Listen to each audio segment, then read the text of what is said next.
Welcome to Conversations with a Wounded Healer. I'm your host, Sarah Bueno. I'm a psychotherapist, teacher, consultant, and most importantly, a wounded healer, living and working in Skokie, Illinois, just outside of Chicago.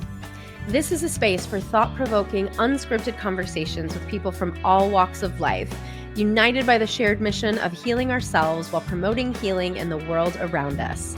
Whether you're here to find inspiration, learn, or simply feel seen, you're invited on this journey of healing from the individual to the collective. Thanks for joining me. Hello, everyone. If you get to watch these videos, you get to see me being super weird while I record. Welcome to the YouTube video version of Conversations with a Wounded Healer. I'm your host, Sarah Bueno. I am your head weirdo today. Welcome. And today's episode is Santiago Delboy. Let me tell you a little bit about what we talk about. He is a career changer. So we talk about how humbling that has been for him. He talks about being an immigrant in the U.S. He is originally from Peru and how challenging it is to be here when all of the cuckoo bananasness is happening here that was happening in his homeland when he was growing up. And just a note, we recorded this in, I believe it was August or maybe early September. So that was even before all of the ice shit was going down in Chicago. We talk about being on the margins. And if you remember the episode from Nora Alwah talking about being an in-betweener, he doesn't use that language, but that's basically what he's talking about. And then, of course, grappling with the complexity of what's happened in this time and how do we sit with the unknown and find our own inner sense of safety. And of course, he talks about his awakening to go inward and has some really fascinating answers to the healer and wounded healer question. So stay tuned for that. But before then, I have very exciting news, you guys. I am beyond thrilled to let you know that my article won the 2025 Best Story Award in the Therapist as Client category for Psychotherapy Networker. So if you have read it and you voted, thank you so freaking much. There's so much I want to see change about the psychotherapy field in the future. And if you read it and you liked it and you voted for it, you are a part of that. If you haven't read it yet, you can go to tinyurl.com/readpsychnetworker. And yeah, you can just read it. It'll be up there forever. I also want to take a minute to tell you about our sponsor, the Therapist Network. So if you're a therapist, whether you're pre-licensed, seasoned, or somewhere in between, and you've been feeling isolated, overwhelmed, or just really craving deeper connections, the Therapist Network is for you. And it's a global community built by and for therapists. And there you'll find live consult groups, a library of workshops and courses, and a community that really sees you. And my consult group, Tending to the Wounded Healer, meets every other Monday from 1 to 2 p.m. Central Time. And in that space, we explore the intersection of your lived experiences and your clinical work, just like we do on the podcast. So if you want to feel more supported and less alone, you can visit thetherapist.network or join me directly at tinyurl.com/healerconsulttn. And one more thing you can join me at, if you're a therapist stepping into leadership and realizing it's a whole different skill set than being a clinician, you don't have to figure it out alone. I've got my Authentic Leaders Group. It's a 6-month incubator, and it's a space just for therapists to explore leadership with honesty, courage, and support. And we meet monthly starting February 2026. And we build skills and community to help you lead with confidence and heart. So you can learn more at headheartbiztherapy.com/authentic-leaders-group. And without further ado, let me read Santiago's bio for you. Santiago Delboy is a psychotherapist, clinical supervisor, and founder of Fermata Psychotherapy, a psychoanalytic group practice in Chicago. He's provided clinical supervision and consultation at the Chicago Center for Psychoanalysis, the Institute for Clinical Social Work, and the Family Institute at Northwestern University. Prior to becoming a clinician, he spent over a decade working in the corporate world in both his home country of Peru and in the US. He's also an accomplished author with many publications and outlets in the US and internationally. So please enjoy my conversation with Santiago Delboy. Santiago Delboy, welcome to Conversations with a Wounded Healer. Thank you. Thank you. Nice to have Excited to be you. here. Good to be here. Ditto. Yeah, where should we start? I guess tell us what you're doing these days. You're doing a lot of stuff. Yeah, I feel like I'm doing fewer things than in the past, but they take more time. So I'm a psychotherapist here in Chicago, and I'm the founder of Fermata Psychotherapy, a group practice in Chicago that is psychoanalytically oriented group practice. There's 9 of us right now. Um, and I've been in private practice for about 10 years, and as having this group for the last 3.5 years. Um, and that's really what's taking most of my time these days. I mean, I have my days of what have I done by creating a group. Uh, I'm not going to say I told you so. no, I mean it's great. It's great work, Yeah, and I and and know. it's and I really love the community that we're building, and Yeah. I really love the clinicians that Yeah. chose to join the practice. But it's very tricky. I mean, the same thing that I Mhm. enjoy is the same thing that is the trickiest for me, which is to have all the different hats to wear, Yeah. right? I mean, I still have my somewhat full caseload, so I'm as a Oh, clinician, really? Oh, as wow. a supervisor slash mentor slash feeling responsible for my staff's development, to running the business, to anyway. So I appreciate the different ways in which I need to use my brain, but it can also be difficult to transition from one to the other. So there's that. Um, I am also not during the summer, but also a mentor and consultant at the Chicago Center for Psychoanalysis for the fellowship program, which I do. I do really enjoy the mentorship and consultation and supervision aspect of it, particularly for clinicians, usually early career clinicians who may have an interest in psychoanalytic thinking, which unfortunately there are not many, but for those who do have that interest, there should be more resources and support. So I do that as well. Um, I serve on the board of EMHS, the parent organization of the Ketsi Center. So that is also something that I use my time for. But really, running the practice is what I'm most of my time goes to, in addition to Yeah. being at home as a homeowner, of course, fixing my Yeah. home, spending time with my dog and my wife, and anyway, just trying to live life. Yeah. And you're a musician. Yes, I will have some shame about saying yes to that, but I do Oh, play the really? piano. Not shame really, but for me, a musician is. I think I will. Maybe it's not shame, but I feel I would like to dedicate more time to it. I do play the piano, Mhm. and that's where kind of the name of my practice comes from. Um, Mhm. and the piano has been something that's been in my life since I was 6, and I feel I have neglected it a little bit more. So a little bit in the last few years. Uh, but in that sense, yeah, I do appreciate music and value just the creative process of it. And I Mhm. remember when we first connected years ago, I think it was because you had some music on your website, and I thought that was cool. If I remember correctly, I don't know I if that's actually was true. I was forgetting. Did we graduate at the same time from Loyola? I don't know. I finished Loyola in December of 14. Oh, okay. So you When were did you? behind me. 2009. Okay, yeah. Sorry. I mean, I've been 10 years in this field in part because I am well, not in part. The reason is that this is a second career for me. Mhm. I used to work in the corporate side of things for many years. So, I mean, I didn't realize that eventually I will have my own business.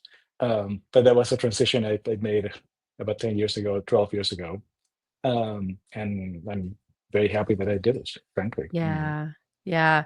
Yeah, my husband similarly, I think he was maybe 39 or 40 when he got his MSW as his second Hmm. career. And, Hmm. all the stress that comes with this kind of gig, and I've asked him a couple times, like, are you happy you did this? He's like, oh God, absolutely. Cause, soulless corporate America. So yeah. For sure. I mean, there's that part. There's the meaning that the part that was the main part of why I decided to make that transition was just to have some meaning in my life. I was spending a lot of Yeah. time and energy in doing projects and whatnot, but it was not really fulfilling. And so that has been satisfied very much so, not only with my clinical work, but now with my supervision work. Um, but also it was a very humbling moment. My title literally said expert in my last job in the corporate world.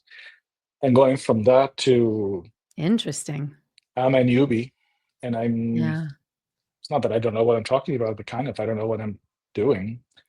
And yet I'm in my 40s already, so people may make some assumptions about me. And it was a very humbling experience of coming from, okay, I got this Hmm. figured out, to I don't really know. And I think that humble moment, I think, may have stayed with me because I think that's such an important um, stance for what we do, right? Is not knowing. Um, Yeah. we're supposed to be living that not. I have this patient figured out. This is what's happening. This is what they need to do. I think this is something that is very limiting about knowing, right? I'm freeing about not knowing and just wondering.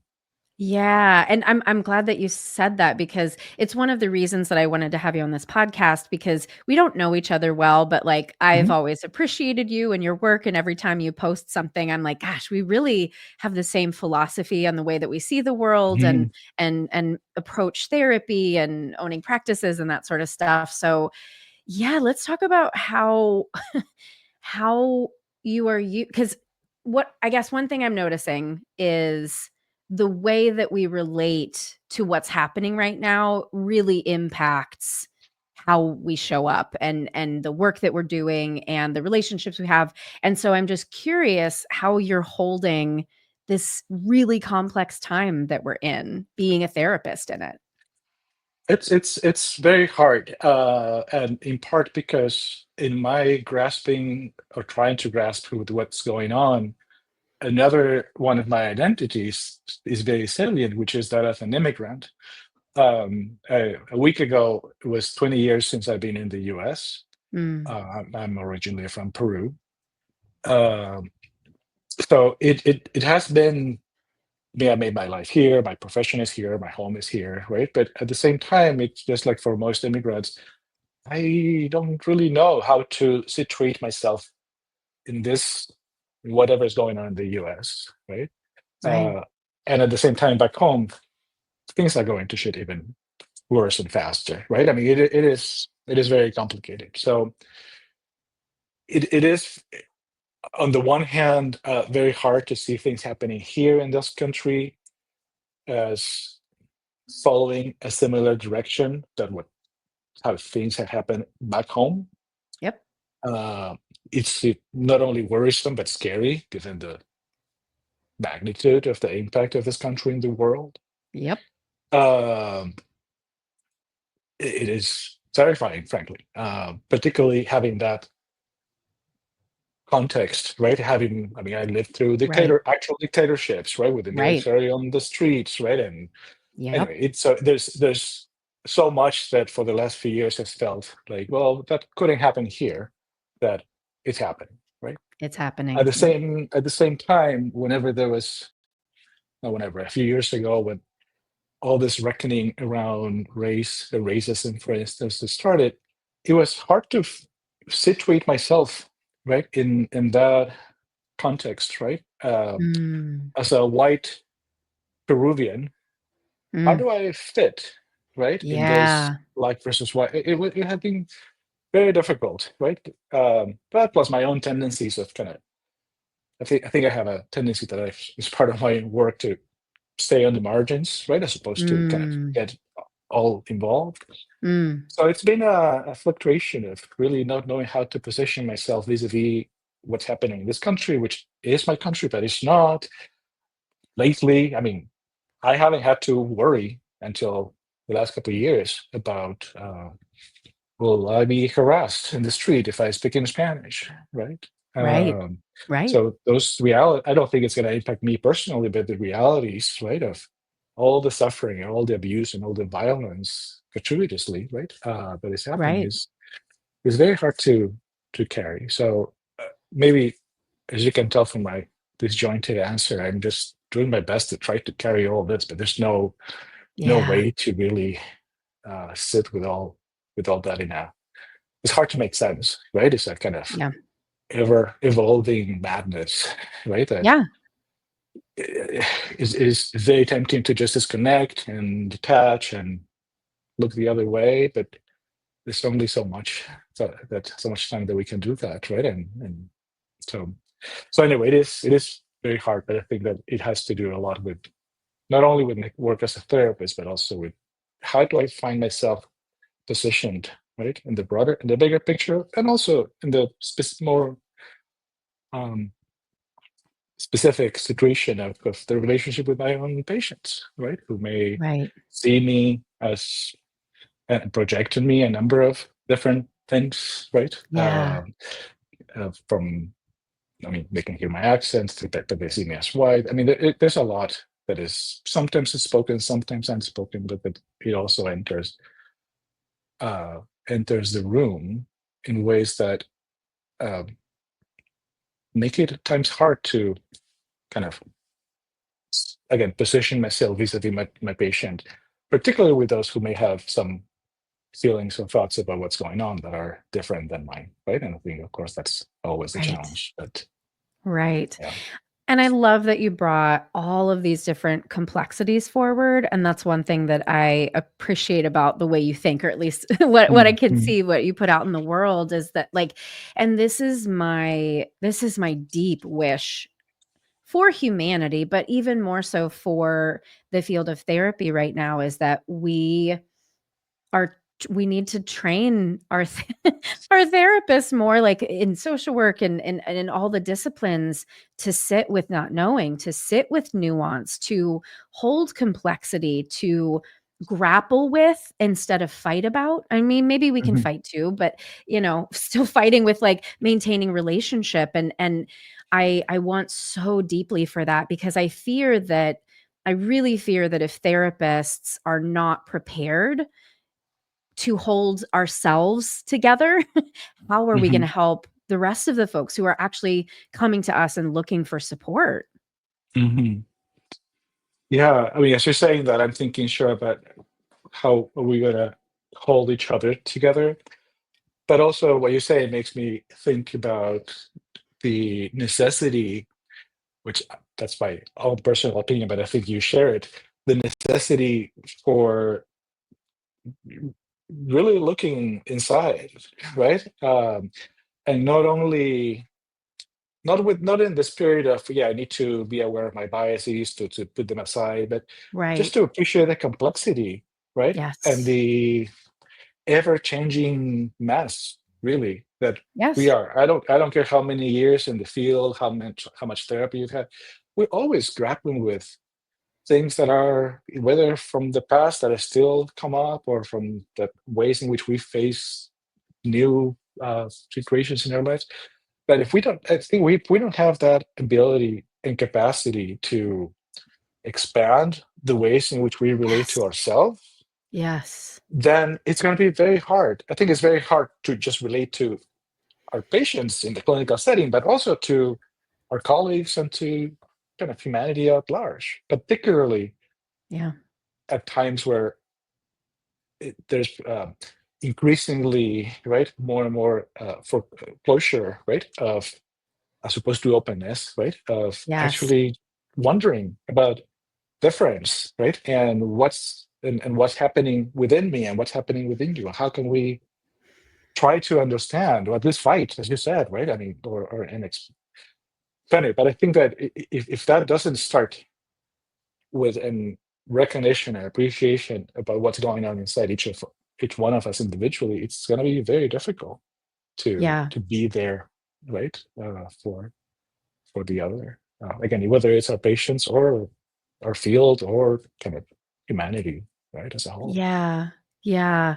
I mean, obviously, this is the whole genesis of the podcast is that I Yeah, want to yeah. support therapists in doing their own work. And I was at a training this morning and they were talking about, I mean, they were talking about a bunch of different stuff, but one of the things was like attachment with the caregiver early in life and, the things that get in the way of attachment. And it's making me think on a systemic level, if in order to have the conditions to be right for us to, and I don't know if it's want or seek or whatever, but to have that impetus to go inside and do that inner work, I'm guessing there has to be some level of safety. And if I think about the time in which I grew up, I don't know how old you are. I'm 46. How old are you? 51. 51. Yeah. So we're around the same age. Gen Xers, I'm holding on to the tail end of that Gen X so hard. Um, and I'll be curious from your perspective of growing up in a different country, but like Uh-huh. it was a generally safe world for me to grow up. And I was talking with somebody else about, early 2000s when I was in college and then in grad school and, almost the 2010s, it was an okay world even though, in 2008 we had the recession. It was still an okay, pretty safe world. And I'm thinking about the younger clinicians, especially the ones who just got into grad school in COVID and how unsafe the world is right now. And the developmental life cycle of a therapist feels like if we have like just like a child, right? If you have a safe haven to be in your early career and you have people who are really supporting that curiosity and that Mhm, mhm. tenacity to go inside, it's much easier to continue to do that through the lifespan of your career. So I don't know. I'm just coming up with this right now. I'm curious your thoughts. Yeah, I mean, there's so much. I had like five different thoughts hearing you speak. Hmm. But so let me Yeah. try to remember all of them. But so as you were wondering or thinking about the safety of when we're growing Yeah. up, I don't. I mean, what came to mind was different than safety. I mean, the '80s where I come from in Peru were a very violent decade. We had a Mm, very violent terrorist movement called the Shining Path.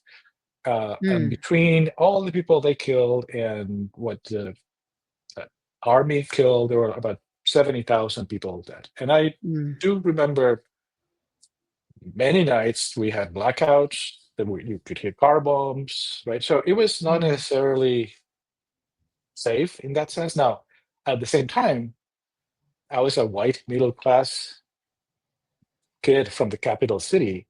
So many more people who were dehumanized by the system, right? Suffered 1,000 times more through those years. So the idea of safety or not safety, mhm. I mean, I don't know if it was very safe, but it is a very much a relative Absolutely. experience, right? So that's one Absolutely. first association I had.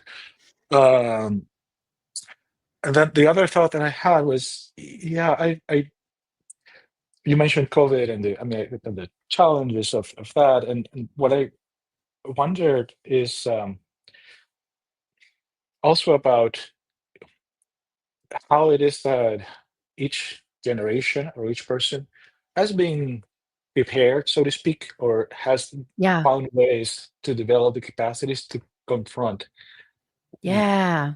what the world will bring, right? And no one would expect, I mean, the COVID certainly, right? But how terrible things have become in so many ways. So it is a very challenging environment to know what to do with, right? But I think something that is at times left out of the equation is what is it that we are already bringing to Yeah. that to the encounter with reality, right? Right. And Right. sometimes reality will surpass us, and that's when it becomes traumatic, right? But it also includes the um, the idea, for example, that is the safety, right, that you were talking about, that then things felt less safe. Was there an element of um, a limited sense of, for example, agency, right? That Yes. people may have Yes. developed, and to confront and to take ownership, right? So anyway, Yes. it is a complicated equation.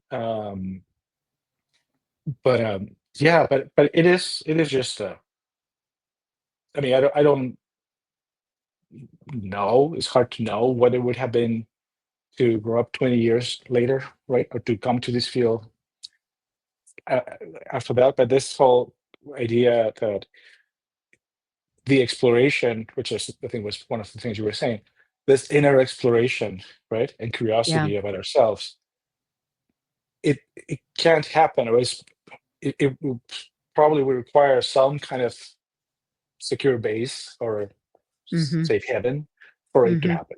And I would agree with that, right? Mhm. Um, I don't know. At the same time, I don't think that that is not something that can be acquired over time, right? Mhm. And Yep. developed over time.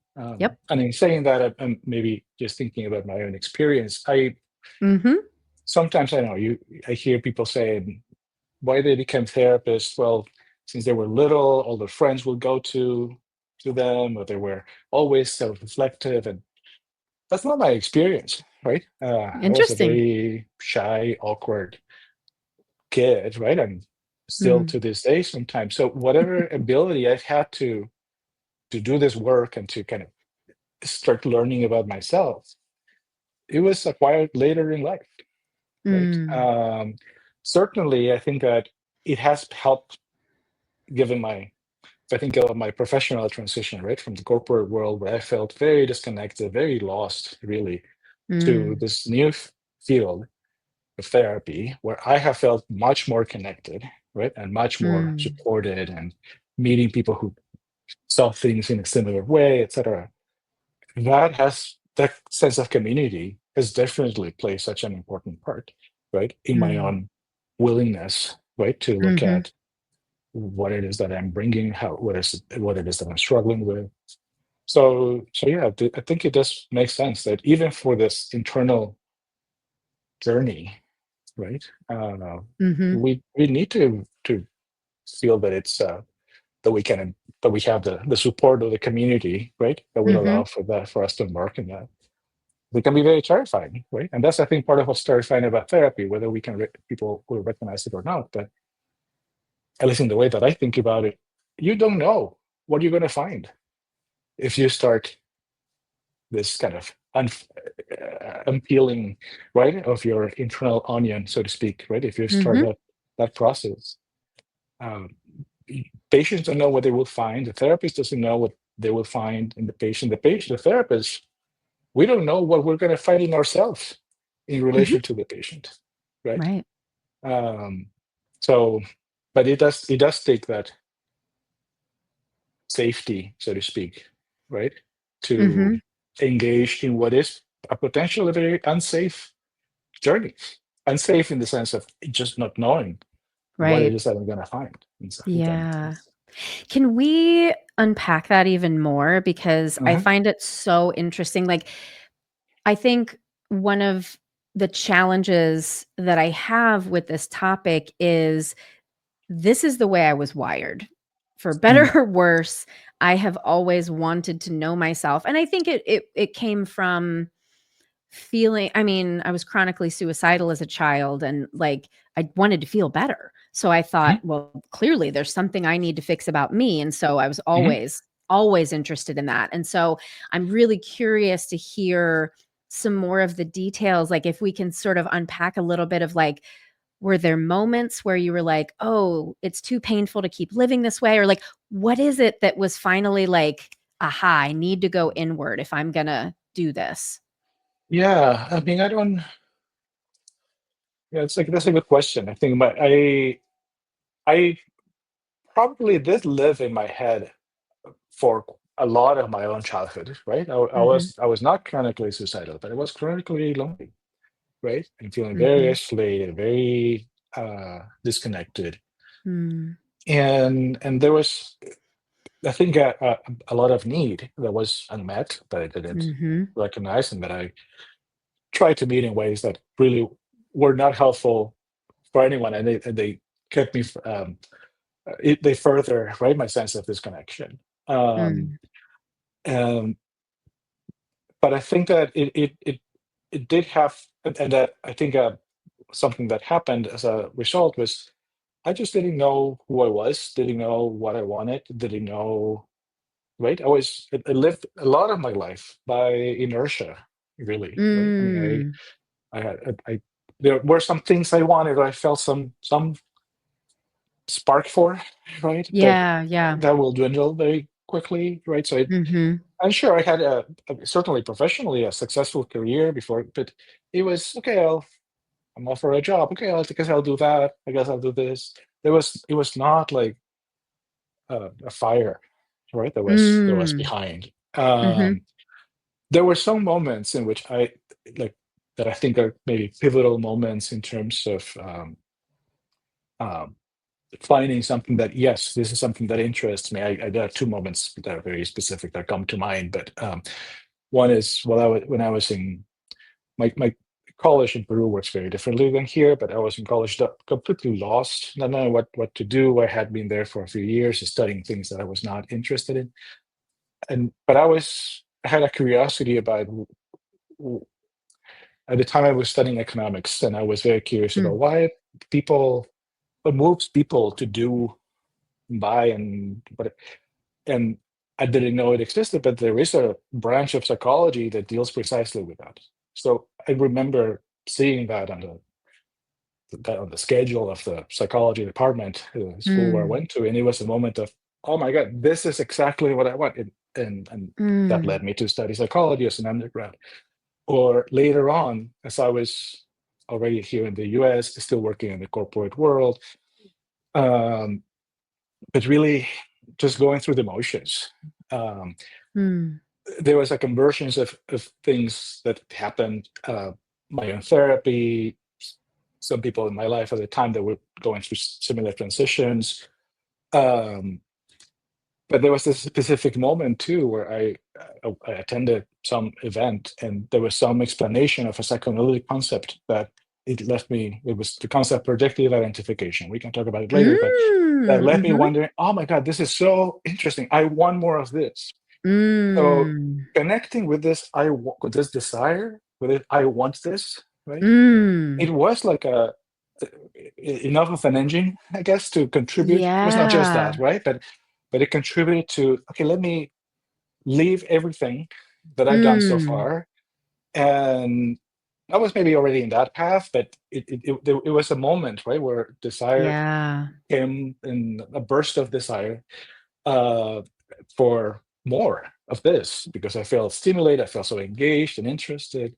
Mm. Um, and but you were asking me about the looking inside. I think that Yeah. uh, it was through my experiences in therapy for sure. But I'm pausing with my answer because I'm thinking of initially. This is when I was in my early 20s. I started therapy um, because I didn't know what I wanted to do with my life, etc. There were so many layers, right, that I didn't get to work on. But I think that at the time it was a very pragmatic. What do I study? What do I do with my life? Yeah. That was solved, and then later on I was in therapy again, in part because I was just not happy with my own life. But it was not, I think, until my current run of therapy, and I've been with the same person for several years, that uh, on the one hand, it had a psychoanalytic bent, but also it's working with a therapist who is with whom I work in Spanish, and Oh, that just wow. has added such a deeper. I Mm. think that's part of it, at least, a deeper Wow. sense of connection with earlier experiences, even nonverbal, right? Wow. I can Are totally kind get of that. that are kind of hidden in a way when I speak in English. So I think that has been a big part of this, the ability, right, to look a bit more deeply. I think in general, I do have sometimes, I wouldn't say a battle of depression, but some kind of ups and downs. And there are those moments where, again, in the last few years, have made me wonder, it's not that I can't live with this, but there's something that these downs, right? These moments of helplessness or these moments of inadequacy are trying to tell me, right? So what is it, right? And Mm, asking and being open to hearing that and to not uh, fight it as something that I don't want to be, but to accept all those parts as part of who I right. am.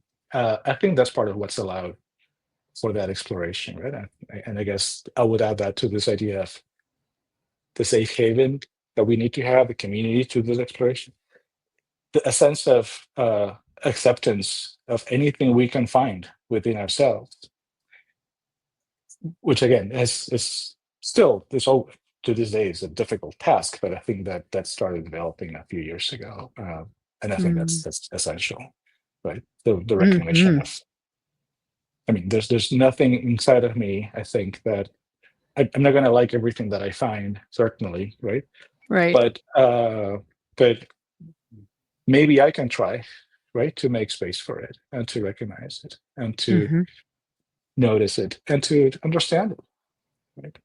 Um, that was a Yeah. long-winded answer, but hopefully. I loved every part of it. I mean, there's so much in there that I found so interesting, and I guess I just wanted to sort of like contrast. I've been getting into the Enneagram lately because it just Hmm.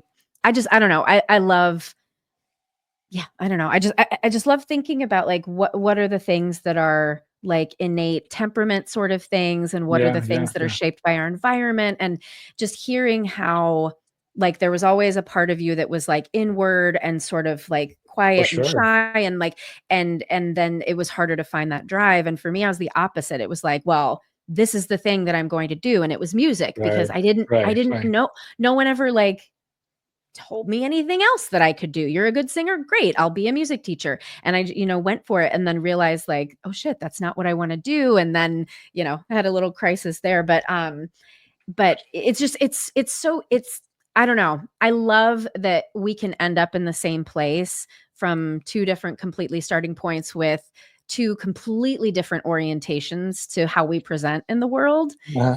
And yet we're both in this place where we have really similar philosophies.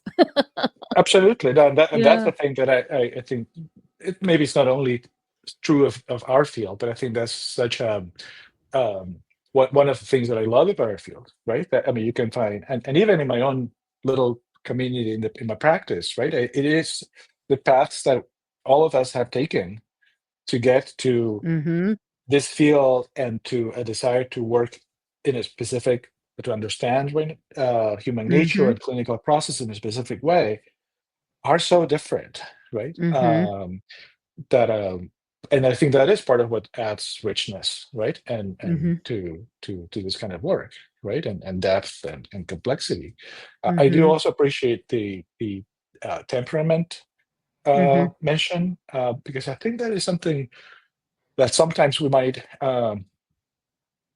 clinical work at least not think much about. But okay, Mhm. this who is the person that I'm talking to, right? In terms of Right. their overall personality or temperament, and what is how is it that I need to understand their Yeah. symptoms, their behaviors, the material they bring to therapy, and everything else in that context, right? As one of Yeah. the many contexts, right, to understand. But I think Mhm. that's t- typically, I don't know if this is your experience, but I get the sense that uh, we might tend to think about temperament or personality only as uh, when it's a disorder or when it's Mhm. an issue or when it's, Mhm.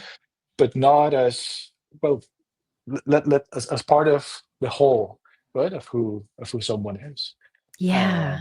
And a temperament that parts of it are, it might be innate, and inevitably a lot of it is going to be shaped by Mhm. certainly culture, but also specifically by relationships, right? And Yeah. in that sense, all that we have experienced, including trauma or not trauma, is part of who Mhm. we are, right? It's part of what makes Mhm. us.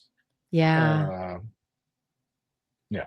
Anyway, I have Yeah. more No, to say there, but I I'll get know on my there's so much. yeah. But yeah, it's interesting. For better or for worse, I am such a dominant type personality. It has taken me 46 years to really appreciate that people are different.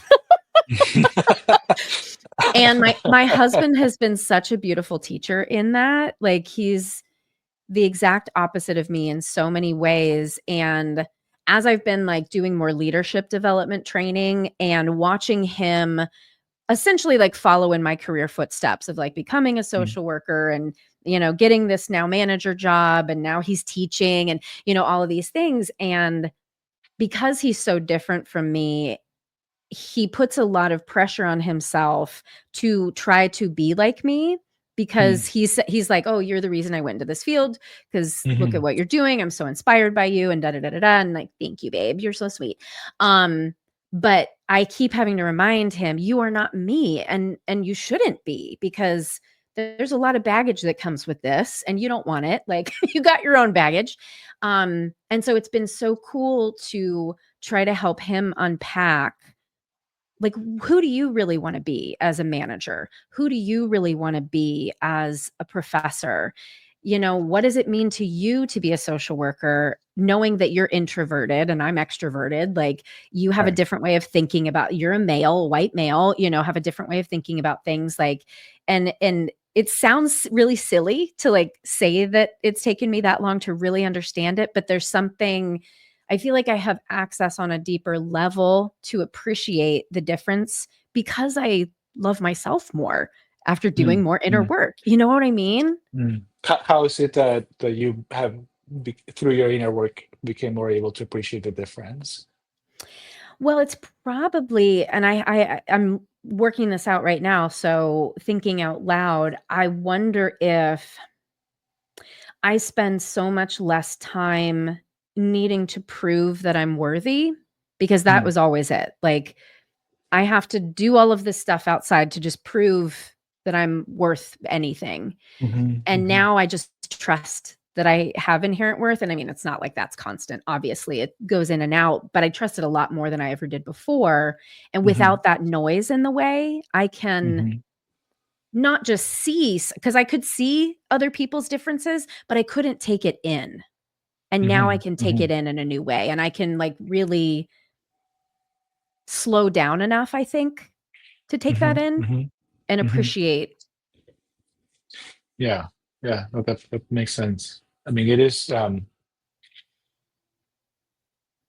I think this question of difference and the,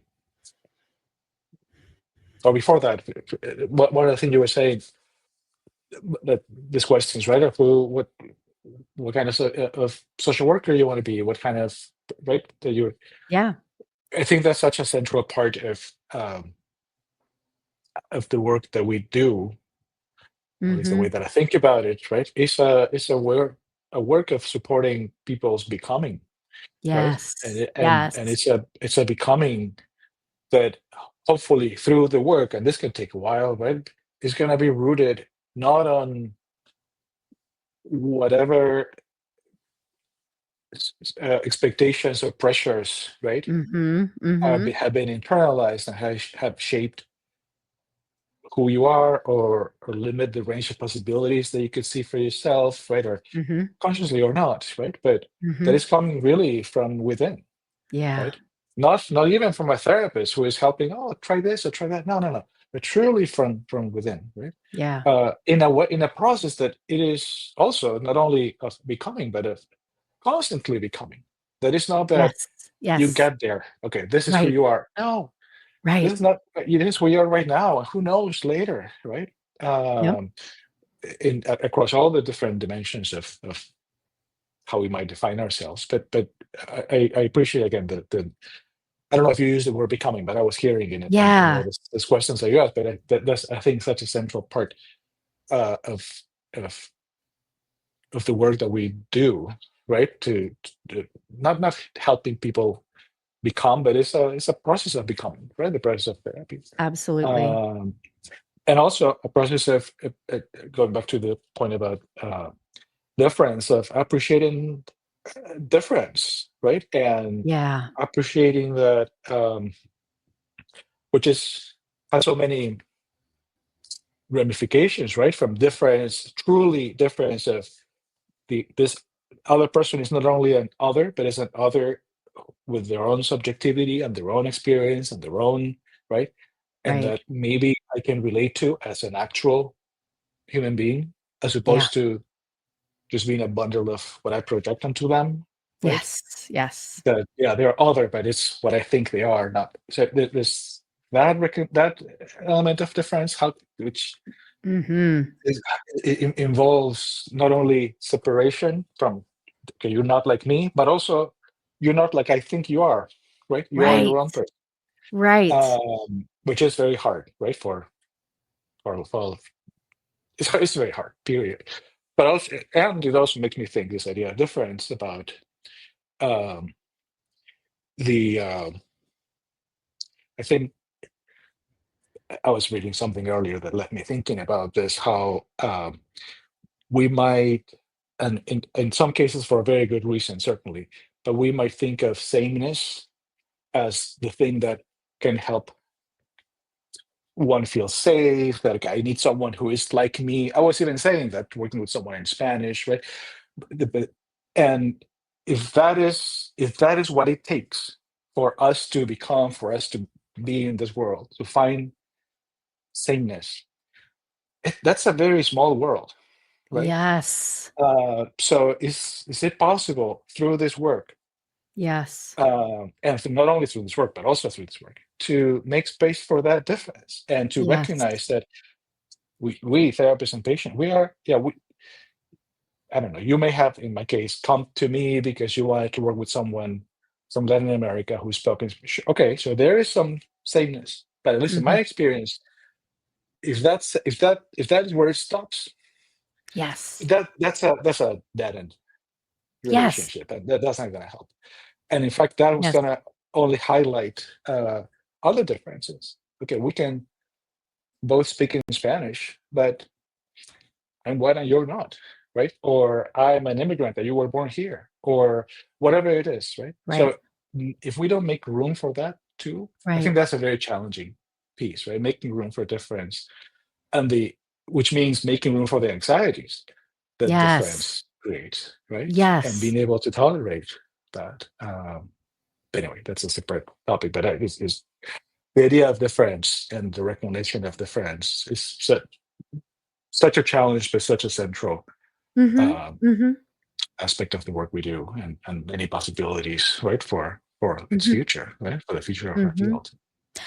I mean, I think you're onto something really important because, one of the trends that we're seeing is for clients to request, a litany of things in their Hmm. therapist, which, like you're saying, on one hand is beautiful, right? Like, I want someone to have a trans therapist who identifies with like so many of these other things. Right, And right. yet, right, like if you just stop there, because even though there may be two therapist and client who share a lot of identities, even the internal experience can be completely different, right? Because one could be like me, some sort of bulldozer, and the other one is like a shy wallflower, and that's a huge difference. And so, Absolutely, yeah, absolutely. And yeah, and again, it does make sense, particularly for marginalized communities, to want someone who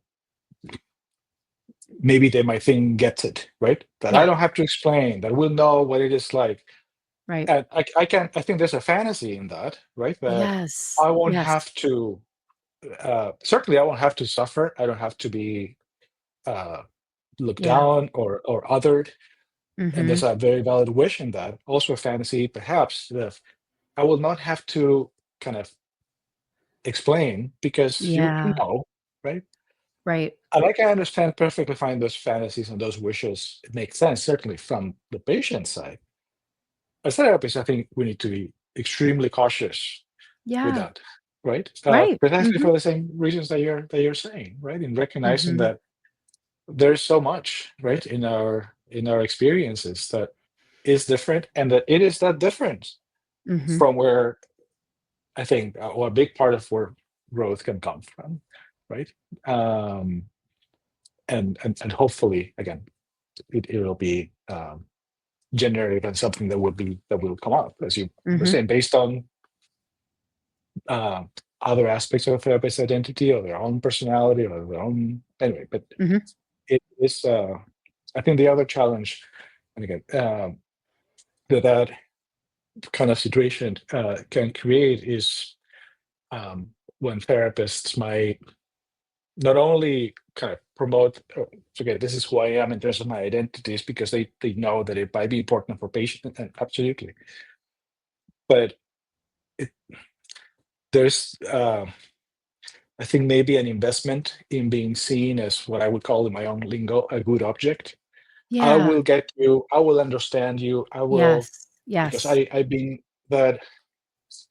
Yes. I think that there's something about that that narrows the possibilities for what the relationship with a therapist can offer, right? And I think that's I can't quantify it, but I have the impression, at least, that that's a part of what is a challenge in our field in general, not just in relation to identity, Yeah. but it's an investment in. No, I'm understanding, I'm all loving, I'm all caring, I'm all. Mm-hmm.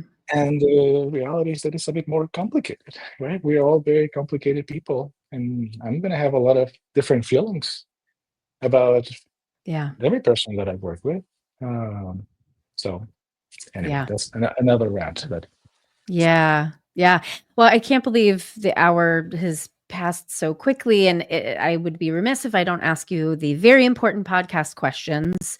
How do you yes, feel about the term healer as connected to what you do and who you are? I don't like it, and I don't use it.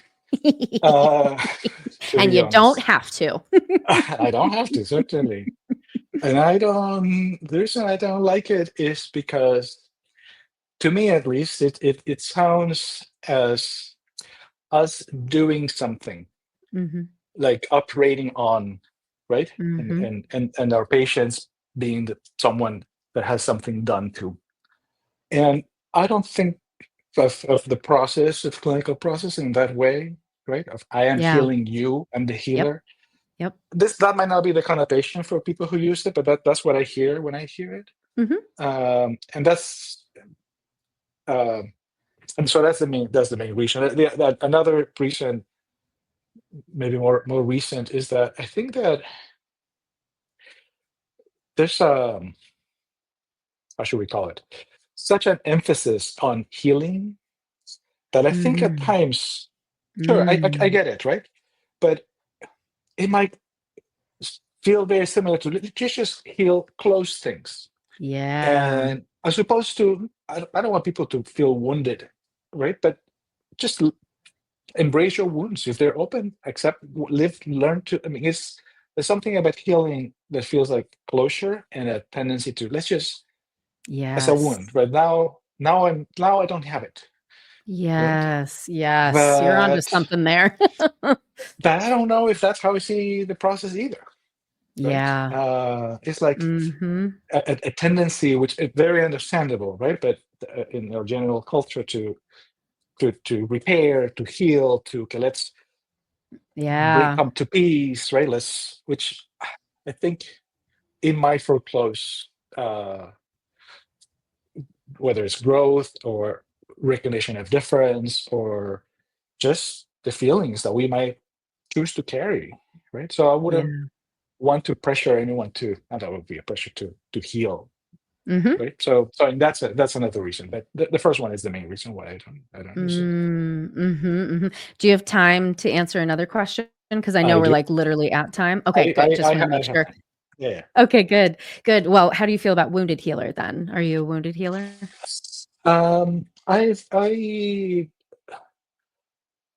I feel a little bit warmer towards the concept. I also wouldn't use it to describe I understand the archetype, and I don't know if I would use it to describe myself, but I do appreciate it for a couple of reasons. Also, one is that, particularly when applied to a therapist, someone in our field, right? I think that speaks to uh, someone. sorry, I'm thinking in circles, but there's this Argentinian psychoanalyst that in the 50s said something about the myth of or the first myth of the analytic or therapeutic relationship is that it is a relationship between a sick person and a healthy person. And I wholeheartedly believe that that's bullshit, Yes. right? Right. So I think that the phrase wounded healed has recognizes, or at least that's how I hear it. But no, it's not that I am the one who knows as a therapist. Right. I am the one who's healed. I am the one who will impart my wisdom. I'm the one who is enlightened. No, no, no, no. I'm maybe messed up in different ways that you are, and messy, and I have, and I'm doing this work, right? Uh, but there's not. We're both human at a basic level, right? So I appreciate the phrase because I think for me it carries that sentiment. And the other reason why I appreciate it is because to me it speaks to what do we do with our traumas, right? I think Yes. that when we talk about trauma, we tend to talk, rightfully so, many times about what happened, right, and the abuse, or whatever it is that happened, how it stayed with us, right, in our lives, how it became part of who we are, right? But there's something about talking about becoming. How is it that we take what happened, right, Yeah. to us, including traumatic experiences, and use that to become, right, in the service Yeah. of defining and shaping ourselves. So, with this idea that trauma, it breaks us and it makes us at the same time, right? And that who Right. we Right. are, our personality, our temperament, is coming. So, a wounded healer sounds to me as someone who's taking what happened and doing something with it, right? Which I think is Hmm. kind of an agency part of how we relate to trauma that I think is very Yeah. important to put front and center, right? Whether it is through this profession, whether it is through any creative endeavors or political activism or whatever it is, right? But what are Yes. we doing, right, with the Yeah. things that happen to us? So I hear that question, right, in the concept, which I do appreciate. Yeah. Yeah. Yeah, I mean, I could keep talking to you for hours. We're gonna have to go out for coffee or something and we spend some will, more time. Yeah, for we will. sure. But Yeah, do you wanna definitely. tell people where they find you? And, they should read your blog, so I'm gonna toot that horn. Yes, thank you. So the place to find me, the better place, I guess, is the website of my practice, fermatapsychotherapy.com. You can read what a fermata is and the website if you'd like. Some music symbol that I Mhm. anyway. There's a good reason why I have it. Fermata psychotherapy.com. I do like writing from time to time, so there's a blog there. You can learn about the practice, about our therapists. Um, we also have social media presence if you want to find us. And again, Fermata Psychotherapy, Instagram, LinkedIn, and Facebook. Um, I don't use it that often, but if you want to keep updated for whenever we have something else, something new to read or some news that are important, that's the place to go. Great. Well, thank you so much for your time. I told Thank you you. before we started recording that I felt pretty weary today, and this was a very enlivening and very I just feel my heart feels a lot warmer and I feel connected to hope right now. So thank you for that. I'm so glad. I'm so glad to hear that, Sarah. Thank you for inviting me, and I look forward to continuing the conversation. Sounds great. All right. Thanks to our guest for an amazing episode. To find out more about our guests, you can visit www.headheartbiztherapy.com/podcast. You can find me at Head Heart Biz Therapy on both Facebook and Instagram. Thanks to the Jules Creative Marketing team for video editing, to Liam O'Donnell for our album art, and to Ben Mueller for our theme music. And I'm your host, Sarah Buino. Until next time, bye-bye.